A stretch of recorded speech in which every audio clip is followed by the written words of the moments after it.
Hello everybody, Dodger here. Welcome back to Automation. This is episode number 70, and we are continuing on with the Vector Automotive Challenge. Today I have a couple things in mind, one of which being looking at the revised Radian.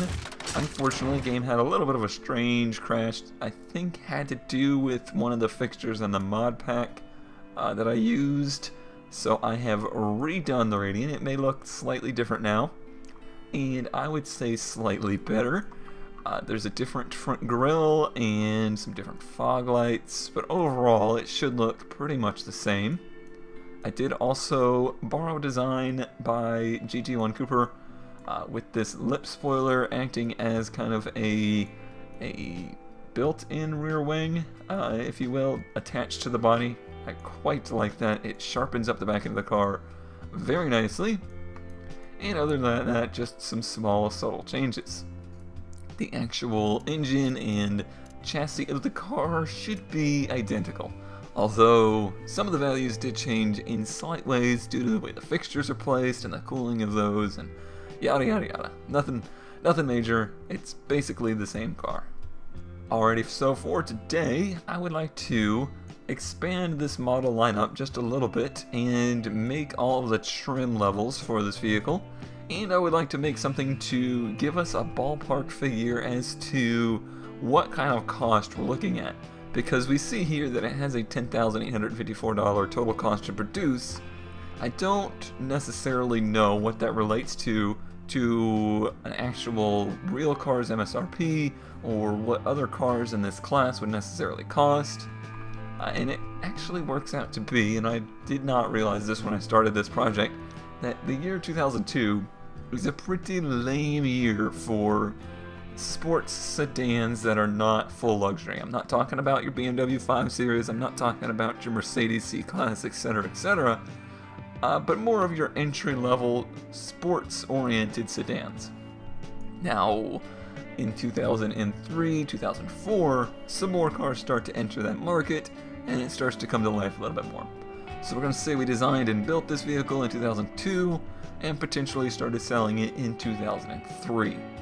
And that is the vehicle, that is the year, and that is the year that contains the vehicle I would like to build as somewhat of an analog. It's a little bit left field, it's not exactly the same kind of car, but it's just going to give me a nice basis to see how expensive our car is. And I'm going to go down to the year 2003. I'm going to choose a sedan, and I know that its wheelbase is 105.1 inches. So, looking through here, it would appear that unless we go with this body, I don't think so. Let's actually choose the last 10 years, and that will pretty much narrow it down really quickly for us. It's this one. It's basically the same body. The car I've chosen to build is the Acura TSX from 2003. It's not, like I said, exactly the same kind of car or the same kind of market that our car is in, but it is a four-door sedan with the 5-passenger capacity. It is considered to be sport luxury, and it is fairly high-tech for the era. So I think it does kind of fit into the same category we are trying to break into. It just does it in a much different way. But more than anything, I just want to see what the production cost of it is. That's what we're really trying to find out here. Okay, so the chassis is monocoque. It is corrosion-resistant steel front transverse. It uses MacLeod strut up front, and it uses double wishbone in the rear, and it's just a steel body. And then we continue on.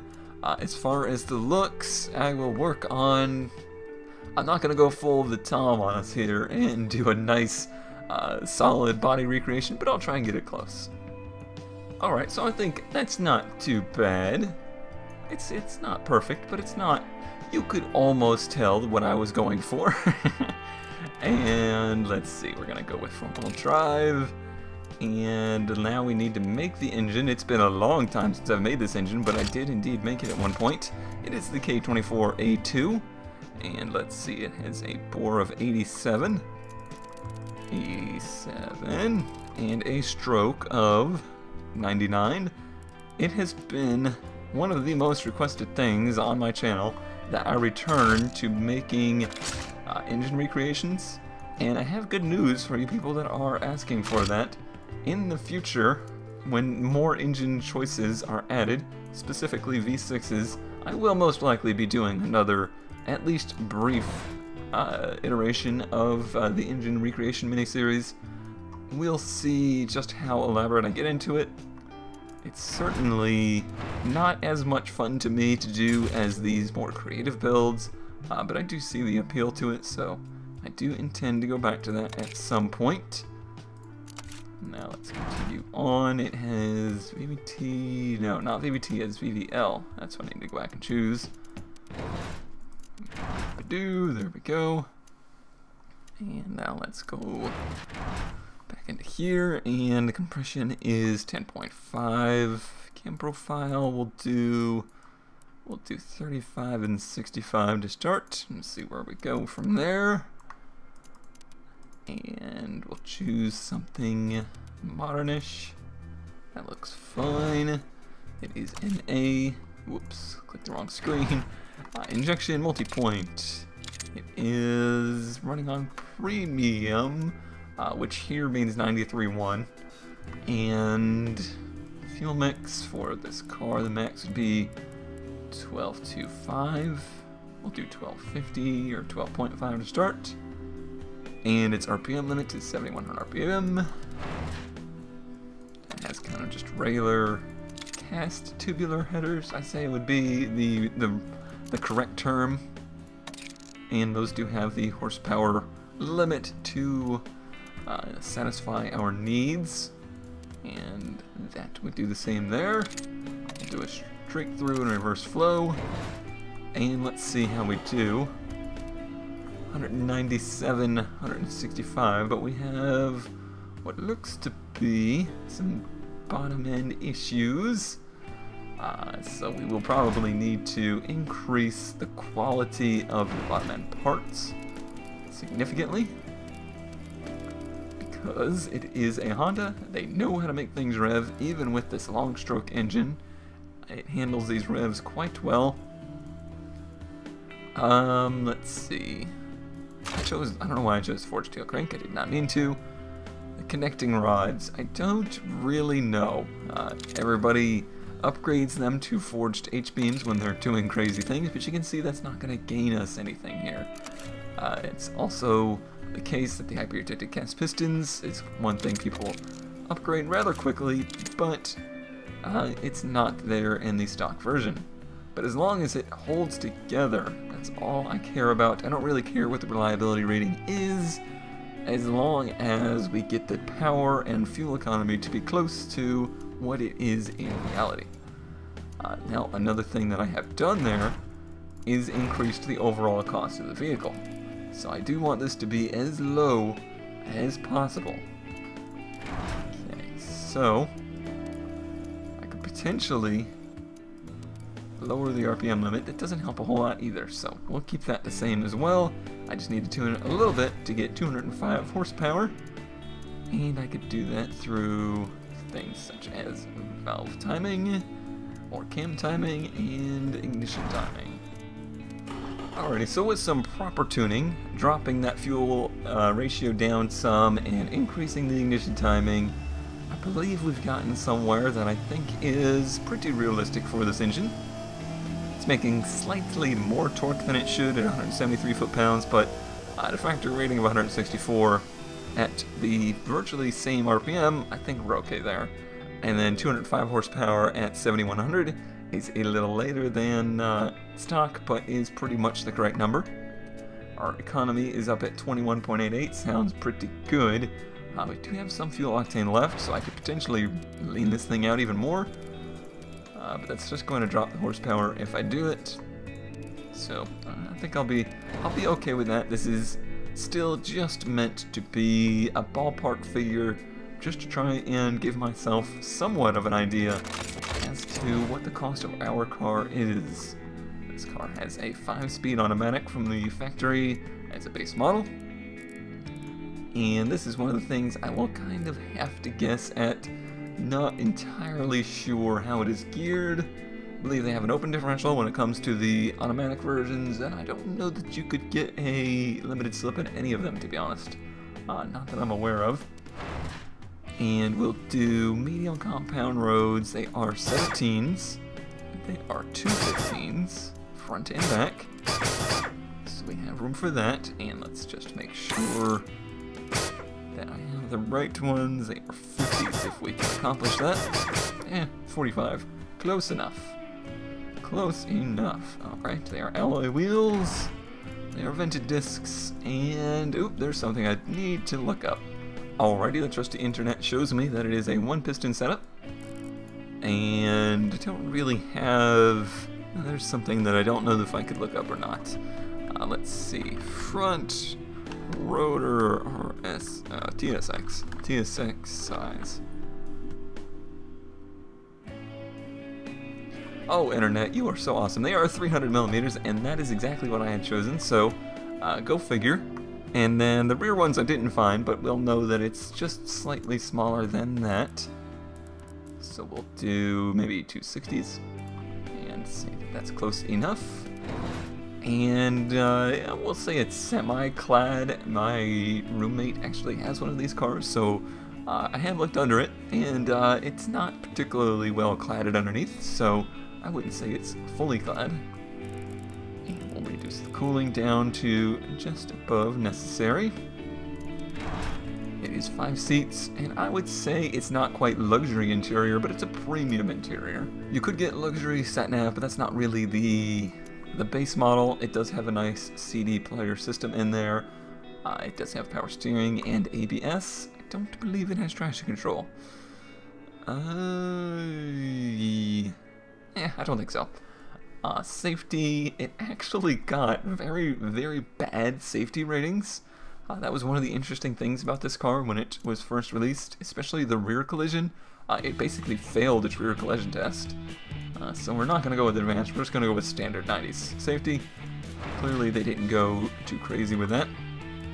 And it has pretty standard, we'll say sport, but we'll make it a little bit more comfortable. Style suspension.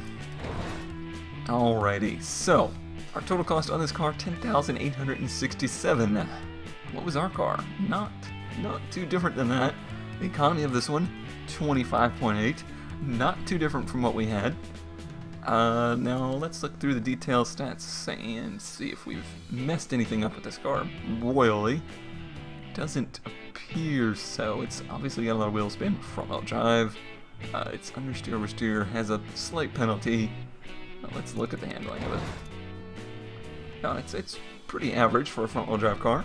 Nothing I'm seeing surprising there. Maybe needs a little bit more height. So let's do that. There we go.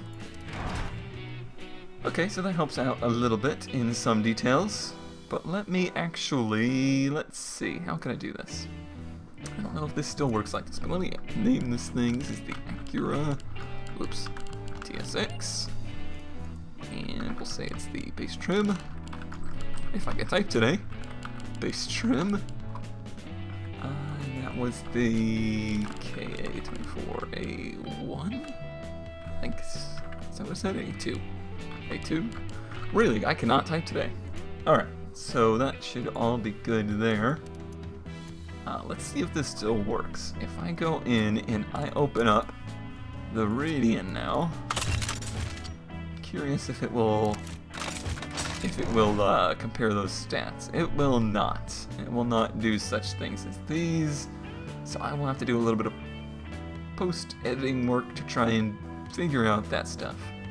Alright, if we actually go through and compare these two, it is amazingly close. The Acura just has better drivability, comfort, and safety, and the cost is slightly better, but look at the two costs. They are amazingly close. The Vector Radian has better sportiness, prestige, 0 to 60, cornering G, and just a slight better miles per gallon.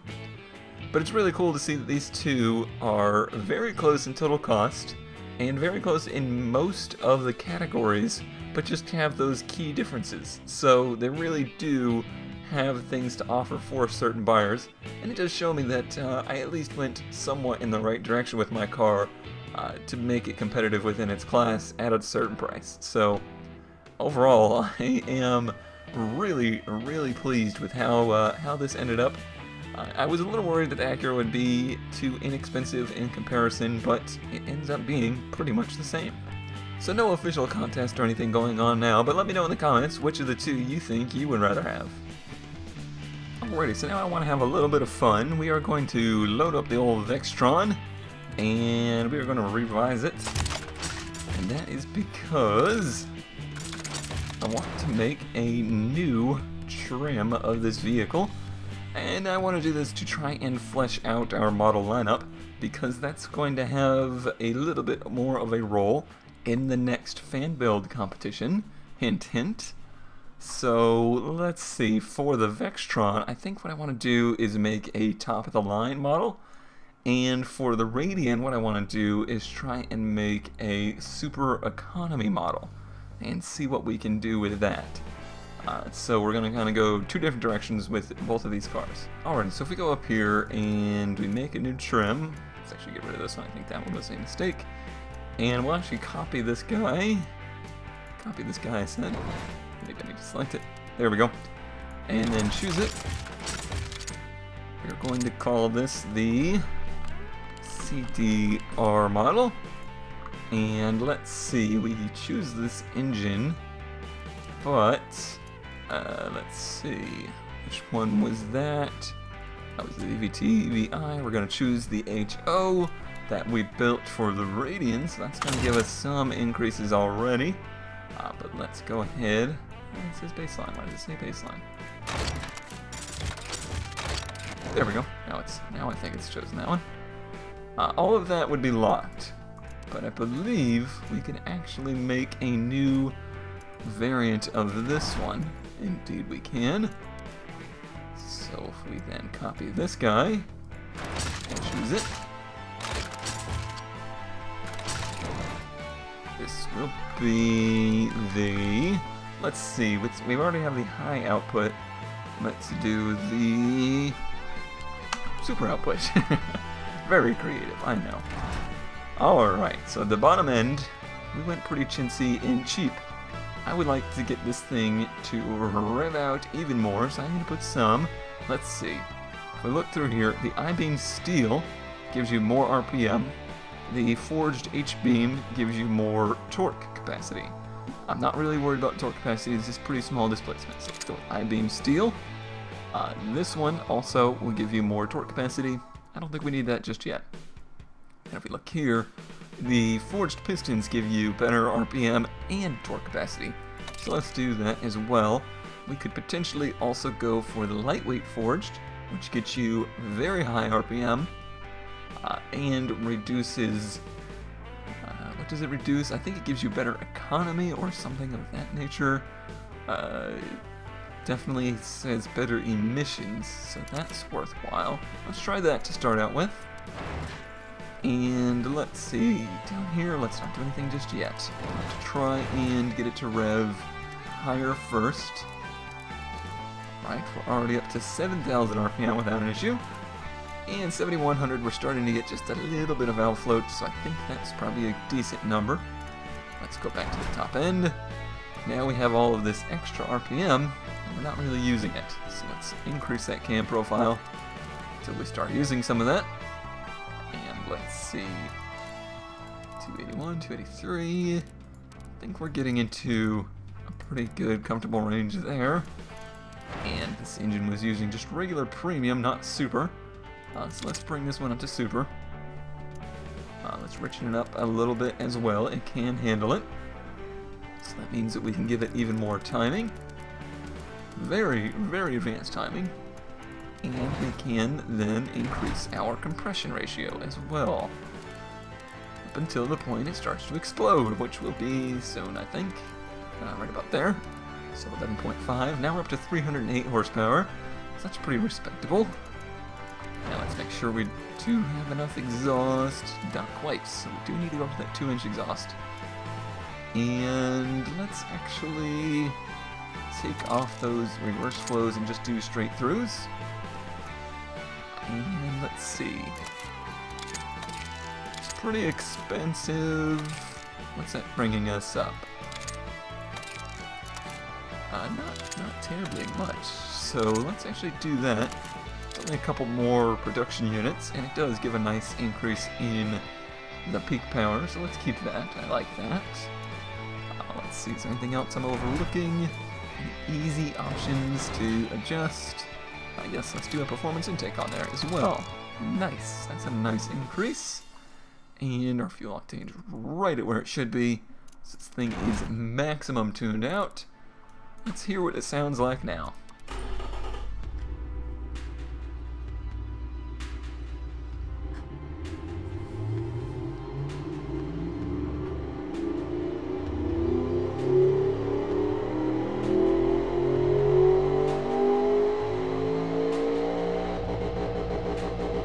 Very nice. I love the torque curve. I love the power curve. It's got enough at the bottom end that it's not annoying to drive, but it's got this nice range where at like 5,000 RPM it's really going to peak and start to take off. It's a very long usable range of power. So overall I do quite like that. And let's see here. Our economy is still up at 17.8, so it's not awful. And our loudness has come up quite a bit. Overall, its reliability is still very good at 68.1.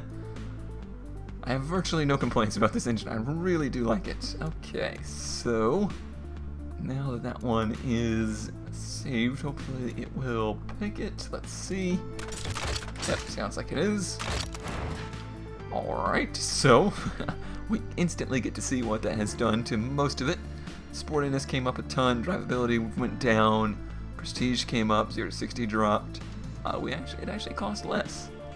Well, that's strange. Alright. But we're not done yet. We definitely need to adjust some other things with this car. And let's see, let's go up to a 6-speed. And that's going to increase the miles per gallon. Increase the comfort and safety. Other than that, it didn't do too much. But let's see if we can get that up above 60 again. There we go. That increased our sportiness, our drivability, prestige, 0 to 60, increased our miles per gallon, decreased our wheel spin, which is nice. Let's actually keep doing that and keep reducing that wheel spin, because that's pretty high.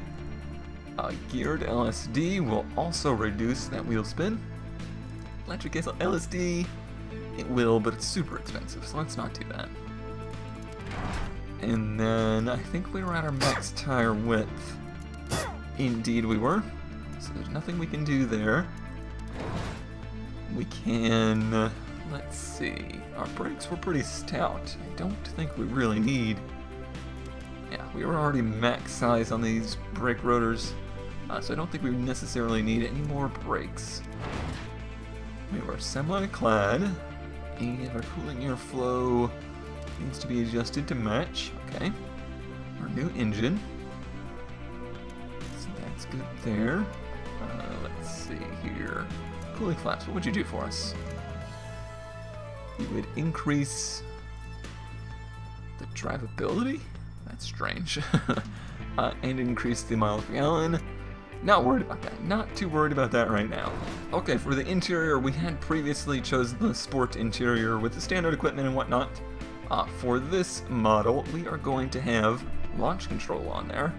That will give us a nice reduction in wheel spin and give us a big boost in 0 to 60, stuff like that, and not too great of a cost. And we're also going to say goodbye rear seats, and that's going to basically help everything besides its comfort, and it actually does help its comfort because those front passengers have more space. It just doesn't have quite as much utility, which, who cares? Alright, suspension tuning, we probably do need to work on this just a little bit. Let's see. It's still really stout. I am very happy with the way it handles, but let's see if we can fine tune it some. It does bottom out a little bit, not terribly so. If we lowered it any, it doesn't really improve anything. It actually helps it to pick it up off the ground a little bit. Now let's not do that. And would a stiffer suspension do much for us? That's just making it more drivable. but it actually does help quite a bit. And it didn't decrease our sportiness until there, so let's do that. Alright, so this is all good. We're going to increase the rear stiffness as well, up until the point where it starts to, yep, right there. So there's a nice change. That's a subtle change, but it will make it different than the base models. No, let's keep that what it is. I think that's all good. Alright, so this one, let's see, now we're down to 5.50 to 60, down to a 1338 a quarter mile. Our top speed's 169, that's pretty good. And 1.27 G, yeah, this is a pretty stout car now. And it still gets 23.1 miles per gallon. You can see the total cost did rise a little bit, but not terribly so. We probably actually reduced that through getting rid of those rear seats, so it all kind of evens out. It's just a little bit different for a different market.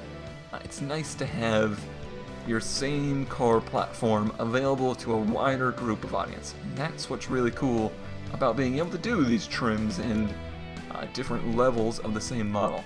Definitely a pretty cool addition to the game. Alright, so it's the early 2000s and we're all starting to get a little bit concerned about the price of fuel and how available it will be in the future, so we're all worried about economy. So we're going to call this the, as GM picked up with the EcoTech and Ford picked up with the EcoBoost and everybody else and their brother picked up, we're going to call it something Eco. It is the Ecomatic. And that means that we're going to go through here and try and tune this thing. I would like to see it get 30 miles per gallon with the V8 engine. That's my goal. I don't know if it's going to happen or not, but we're going to try. So, we're going to now make a new variant of this same engine. What do I call it? That's not what I wanted. I wanted this one, so it's going to go gadunk, gadunk, gadunk, gadunk again. I'm going to call it the Ecomatic. Alright. Now, let's see what we can do in here. Alright, so let's go through here and tune this thing to have the maximum efficiency. Low friction cast would give it extremely high efficiency, but would reduce our RPM. But you can see over here, it's actually still okay, so we might be able to work with this. Should we de-stroke it or debore it at all? Let's try to avoid that for now. We want to use the maximum compression ratio available so we can get the most economy out of this thing. So let's do some of that. Get it to a point.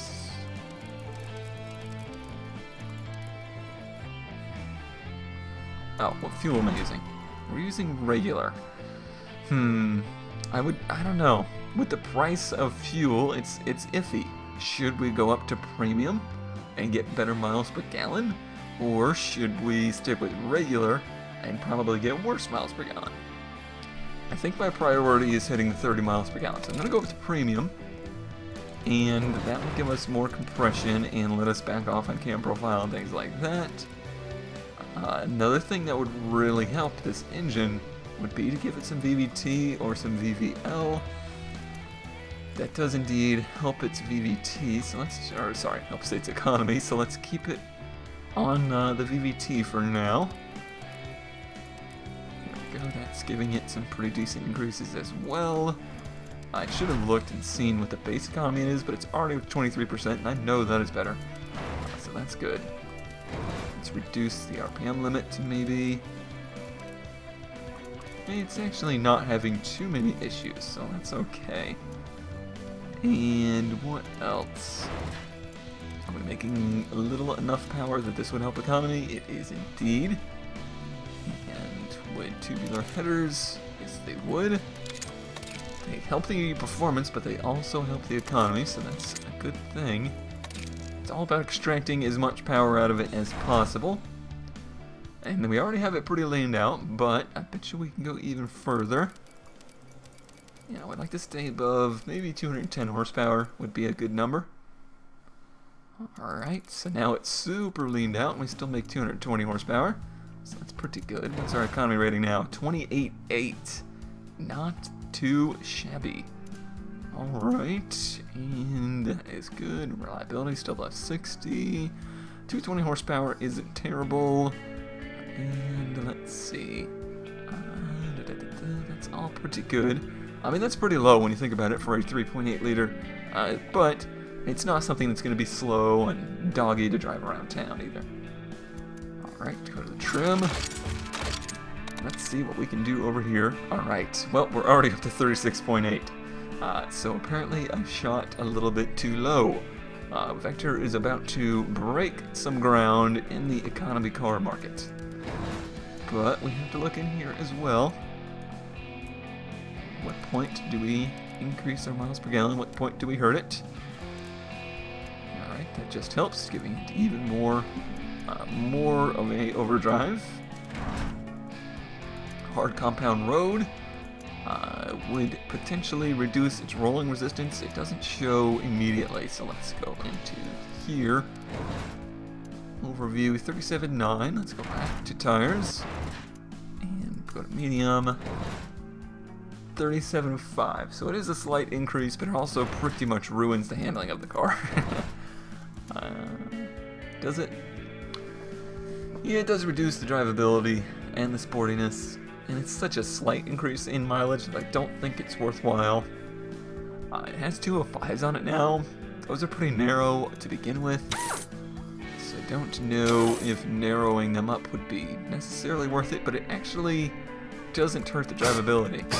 Because we start at 50, and if we go down to 195s, we're still at 50. So let's see. 37.7, so it's kind of a middle ground for that option. That's cool. Brakes, not really important. We will be using the cooling flaps, and we will, let's see, we have less cooling to use or needed now. So we can reduce that down. Alright, 139, nice, okay. So, let's see, we are at 39.1 miles per gallon as of now. And on the interior, if we got rid of traction control, would it reduce the weight? Not really. And is there anything in here to reduce the weight? Just reducing the entertainment equipment. I don't think I want to do that, so let's keep all of that the same. But let's see, we're now up to 39.1. I think that is a pretty good value, and I think it's going to be pretty competitive. So, now we have two variants of the Radian and two variants of the Vextron. I may go off camera and do even some more variants of each of these, because in the future I do want to have a more holistic company lineup, and I think it will better represent ourselves as a company and not just a few sporadic cars. Alrighty, well that's going to do it for today. Thanks as always for watching, and I will see you next time.